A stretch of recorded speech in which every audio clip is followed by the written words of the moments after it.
लागे, ढोल मंजीरा बाजत है, हर मन झूमे लागे।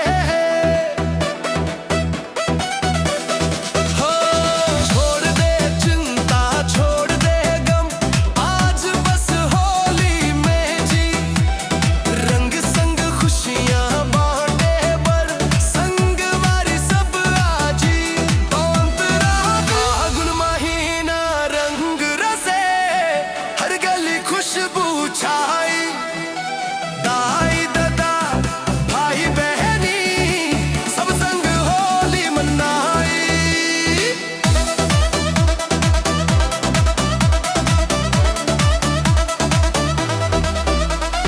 पिचकारी माँ पानी नी है, प्यार भरे रंग डारे, गले लगा के हंसी बांटे, मन के मैल उतारे।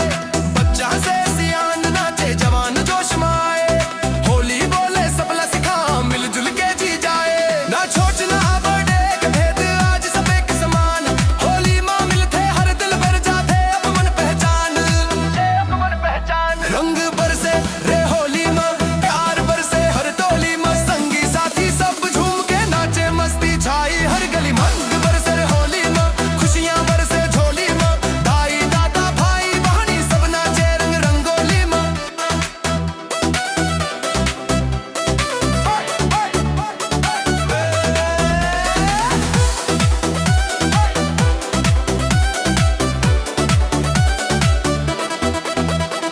ढोलक के ताल माँ बाम थिरके मंजीरा बोले तान, गांव शहर सब एक रंग माँ, होली करे पहचान। खुशियाँ ठंडी मीठ मिठास, हंसी ठहाका छाए, रंग संग रिश्ता गहरा होते मन अपन हो जाए। ना बैर रहे ना जलन, आज सब अपन लागे, हुला दे बीते करवे बात, नवा सवेरा लबो, नवा सवेरा लबो। भूला दे बीते करवे बात, नवा सवेरा लबो, रंग लगा के हाथ मिला के सबला अपन बनाबो। मुखड़ा रंग बरसे रे होली माँ, प्यार बरसे हर टोली माँ, संगी साथी सब झूम के नाचे, मस्ती छाई हर गली माँ। होली है रे सब होली है, गाए है रे रंग उड़ाओ, हाथ उठाओ सब उड़ाओ, गाए उठाओ, झूम के नाचो, झूम के नाचो, झूम के नाचो।